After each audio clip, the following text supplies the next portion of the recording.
We've already seen some of y'all's hottest hip hop takes, but now I think it's time to turn up the heat. These new takes are even wilder, even hotter, and maybe even a little disrespectful. Let's see who struck gold and who's just a hater. The first take we have here is that Juice WRLD is the best rapper of all time. Now personally, I've never been into Juice WRLD. Maybe when I was a little younger, I was a little more into it, but even then I wasn't really there. But I do think if he was still alive and still making music, he could get up there in a sense of numbers and sales.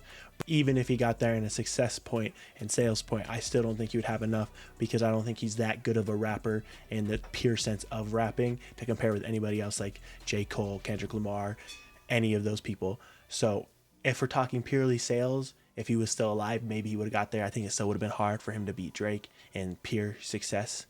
But as a rapper, I don't think he can be the best rapper of all time. This is a pretty hot take, and I think it's hot for a reason. I'm going to say, no, I don't think Juice WRLD is the best rapper of all time. Our next hot take is that Money Trees by Kendrick Lamar is the best song ever. Now, I do think this hot take is a little less hot than the last one, but I still think this one's wrong as well. I think Money Trees is a great song, amazing song, even maybe close to a perfect song, but I don't even think it's Kendrick Lamar's best song, or even in his top 10. So yes, Money Trees is a great song, but best song of all time is quite the stretch. Now we have 808s and Heartbreaks as a top 3 Kanye West album. Now I don't really think this is as hot as some of the other ones we're gonna have here, because I do think it's a good album.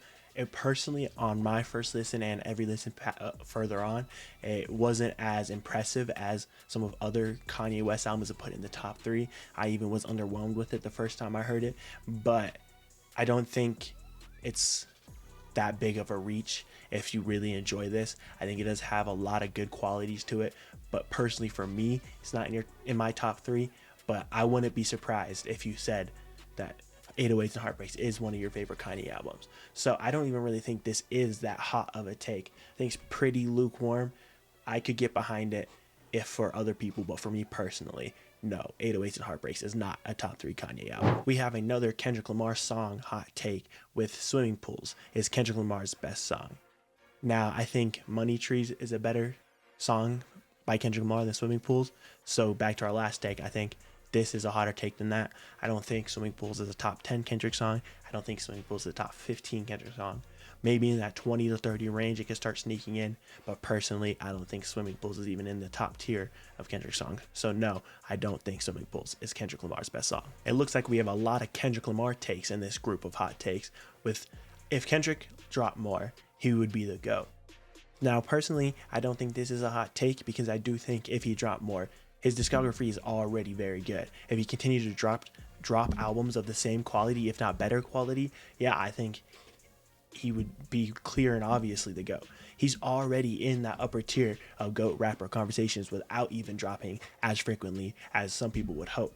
So I don't even think this is a hot take at all. This is probably a pretty cold take. It looks like we found our first hater of the video with Kendrick Lamar has one above average album, and that album is Damn. I mean, I think you can't be in your right mind and have this take. He might only have one average album, and even then I don't think it's average, and it would be GNX. I think it's a good to above average album, but saying Kendrick Lamar has only one average album, only one above average album, is just straight hater activity. I don't even know how you can rationalize this. He has one of the best discography in all of hip hop. I just can't get behind this at all. This is just hater activity. I don't know what to say. For our next take, we have Chromacopia is bottom 3 Tyler. Now, I don't think this is an incredibly wild thing to say. I don't think it's bottom 3 Tyler. I think it's better than Wolf. I think it's better than Cherry Bomb. I think it's better than Goblin. And if you want to count Bastard, I think it's better than that. So I think it's his bottom 4, bottom 5.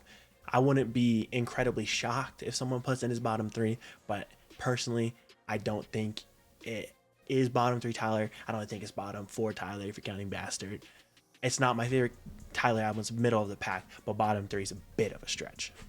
Now we have Love is a Drug is the best song on Heartstone Psycho by Don Toliver.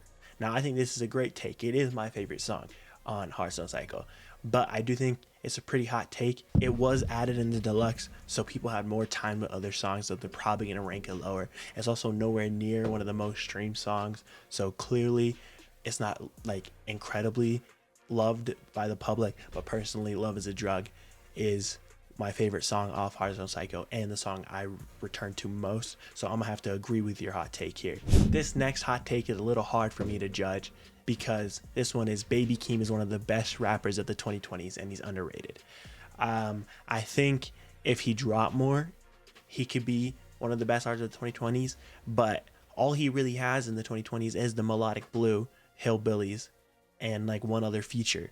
So it's hard to give him that title when he hasn't really done anything in the 2020s. I think if he dropped one more album, yes, I can confidently put him there. But I think there's just other artists who have done more in the 2020s to get this crown.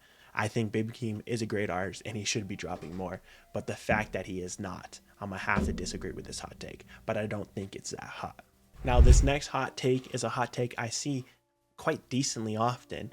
And every time I see it, it really makes me question how you can think this. And the take is, right now, Tyler the Creator has enough greatness to replace Drake in the big three. I just don't know how you could come to this conclusion. He's not more successful than Drake in any metric of success you can quantify. He's not a better rapper than Drake, in my opinion. He's not a better artist than Drake, in my opinion. So I really don't know what grounds you can say he has enough greatness to replace Drake in the big three. If we're ranking the big three in replaceability, maybe if you're talking about J. Cole, he is the least claim there. But even then, I don't think Tyler has enough to replace J. Cole in the big three, let alone Drake. So I'm going to disagree with this hot take. And I think people are not going to be happy with me saying this, but I just don't think on any level of replacing Drake or J. Cole or Kendrick Lamar in the big three, Tyler has anything to hold a torch to. For this next one, we have to go all the way back to last year with We Don't Trust You as a top 5 rap album of 2024. Now, I don't think this is a crazy hot take for you to have. I think We Don't Trust You is a good album, a great album even. But personally, I have it ranked as my 11th best album of the year. There are some non-rap albums here, but I think Hearthstone Psycho is better. I think Dark Times by Vince Staples is better. I think King of the Mischievous South Volume 2, even though it's not an album, I can still put that better. Penalty of Leadership, Samurai. I think there's plenty of albums that I would put over We Don't Trust You, but I wouldn't think you're crazy to have it in your top 5. But personally, I think this is too hot of a take for me. Next, we have a pretty tough one here with Bomb is the greatest piece of anything ever created. Now, I would have said this is obviously true, but I think there's one more thing that is better, and I'm gonna go with Nightcrawler by Travis Scott is better than Bomb. But if Nightcrawler didn't exist, then I would obviously say Bomb is the greatest thing ever created. Next, we have another Kendrick Lamar take here, with Kendrick Lamar is not a 10 out of 10 rapper, but he has 2 of the best rap albums of all time. Now, this is 2-parter, so we're going to start with the first part. Kendrick is not a 10 out of 10 rapper. I'm going to agree here. I don't think I have any 10 out of 10 rapper. The closest rapper I had to it was Kanye West, but every time he releases new music, it just goes down and down and down. So I think Kendrick Lamar is my closest to being a 10 out of 10 rapper, but he's still not there for me. Next, we have he has 2 of the best rap albums ever. I think that's just not even a hot take at all. You have Good Kid, Mad City. You have To Pimp a Butterfly. You have so many albums in there you can personally have there as 2 of the best rap albums of all time. Now, this doesn't say the 2 best. It just says one of the 2 best. So I think this isn't that hot of a take. And I think I'm going to agree here that he has 2 of the best rap albums of all time. Next, we have a Playboi Carti hot take with Whole Lotta Red is a classic album. Now, it depends on what you classify as a classic album. I personally would not have it as a classic album. I'm not even a huge fan of the album, but I'm not a huge fan of Carti's style anyways. So if you like Carti's style, it might be a classic album for you. But I also think it hasn't been enough time to quantify it as a classic album. Maybe give it 5 more years, 10 more years, and I can start understanding the rationale for it being a classic album. But me personally not liking Carti's style and the lack of time to make it a classic album, I'm gonna have to say no, Whole Lotta Red is not a classic album. Now, this one's going to ruffle some feathers because we have Some Sexy Songs for You by Drake and Party Next Door. The R&B album that came out this year is horrible. Now, I do not think it is anywhere close to either of their best albums. I do think it was a bit disappointing. I do think it has good qualities and bad qualities, but to say it's horrible, I think is a stretch and hater activity. If you don't like R&B, then you're not going to like the album. If you're expecting rap, you're not going to like the album. But for what it was solid. It wasn't great, it wasn't amazing, but it wasn't horrible. And to say it's horrible, just, I don't know, doesn't sit right with me. We have another Playboi Carti take here with Playboi Carti is the most underrated rapper. Now, I don't think you can even think this. Playboi Carti has tons of fans, tons of recognition, tons of streams. So in that metric, I don't even know how he can be underrated. And most underrated rapper ever, that's a really hard title to give to anyone, especially someone who has Carti's fame. So I think this is a bit delusional here, saying that Playboi Carti is the most underrated rapper. I'm gonna have to say this is way too hot.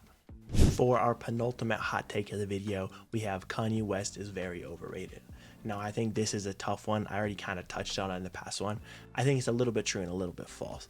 I think in Kanye West fans' minds, yes, he's very overrated. They think he can do no wrong and he's the best thing to touch music ever. And I think in that sense, yes, he's overrated.